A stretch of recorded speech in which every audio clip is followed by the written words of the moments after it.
আসসালামু আলাইকুম। সুপ্রিয় শিক্ষার্থী, আশা করি তোমরা সবাই ভালো আছো। আজ সপ্তম শ্রেণীর বিজ্ঞান বিষয়ের কল্পবিজ্ঞানের গল্প শিখন অভিজ্ঞতার তৃতীয় সেশন নিয়ে আলোচনা করব। এই সেশনে দেখো তোমাদের কি বলা হয়েছে।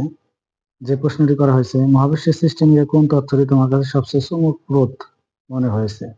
মহাবিশ্বের সৃষ্টি নিয়ে বিগ ব্যাং তত্ত্বটি আমার সবচেয়ে চমকপ্রদ মনে হয়েছে। মহাবিশ্ব যেহেতু সম্প্রসারিত হচ্ছে, তাই সুদূর অতীতে সমস্ত কিছু আরো কাছাকাছি ছিল, অর্থাৎ তা এক বিন্দুতে পুঞ্জীভূত ছিল। বিগ ব্যাং তত্ত্ব অনুযায়ী মহাবিশ্বের শুরুতে প্রচণ্ড উত্তপ্ত এবং অসীম ঘনত্বের একটি বিন্দু ছিল। প্রায় 13.8 বিলিয়ন বছর আগে বিন্দুটি প্রচণ্ডভাবে বিস্ফোরিত হয়। এই বিস্ফোরণকে বিগ ব্যাং বলা হয়ে থাকে। এই বিস্ফোরণে সমস্ত পদার্থ, শক্তি, স্থান ও সময়ের উৎস।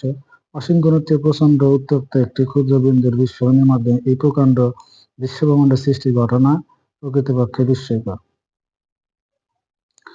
এরপর দেখো, এ অধ্যায়ে নতুন কোন কোন শব্দ জানলে সেগুলোর অর্থ আগে জানতে না। এ অধ্যায়ে শেখার নতুন শব্দ হলো টেলিস্কোপ, গ্যালাক্সি, অ্যান্ড্রোমিডা, আলোকবর্ষ, big bang, nuclear fusion, supernova, black hole.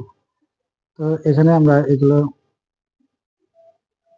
অর্থ আগে জানতো না, এগুলো দেখেছো।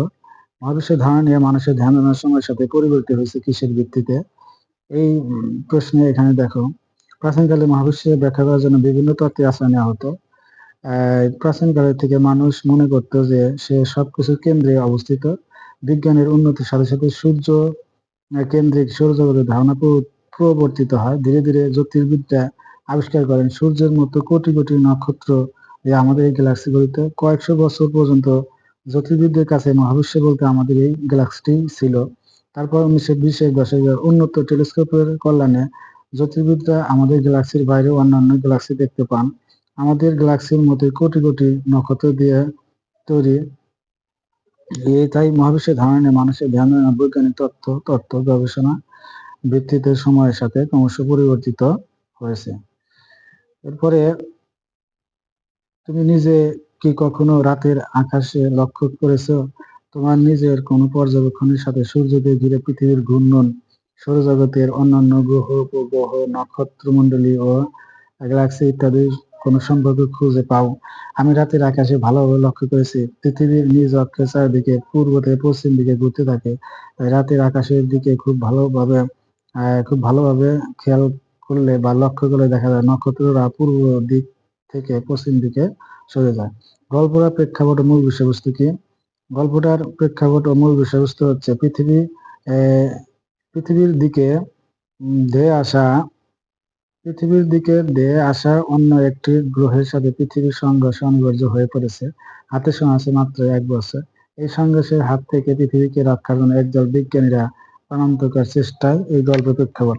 কল্পবিজ্ঞানের এই গল্পে কি কি বৈজ্ঞানিক জ্ঞান ব্যবহৃত হয়েছে অথবা কোন কোন বৈজ্ঞানিক তথ্যের প্রশ্রয় বা এসেছে? এই গল্পে মহাকাশ ভ্রমণ, সময় ভ্রমণ, স্পেসশিপ এর বৈজ্ঞানিক তথ্যের প্রসঙ্গ এসেছে। এর প্রসঙ্গ, হ্যাঁ।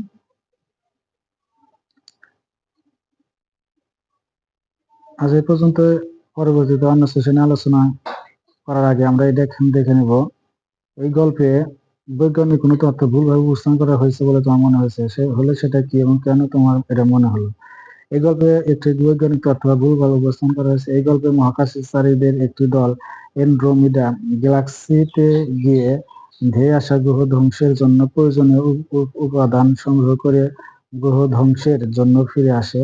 কিন্তু এন্ড্রোমিডা গ্যালাক্সি পৃথিবী থেকে প্রায় 20 লক্ষ আলোকবর্ষ দূরে, তাই 1 বছরের মধ্যে সেখান থেকে ফিরে আসা সম্ভব নয়। আজ এই পর্যন্ত। পরবর্তী অন্য সেশনে আলোচনা করবো। সে পর্যন্ত সবাই ভালো থেকো। অবশ্যই চ্যানেলটি সাবস্ক্রাইব করে বেল বাটন আইকনটি অন করে রাখবে, যাতে পরবর্তী নোটিফিকেশন তোমাদের খুব সহজে পেয়ে যাও।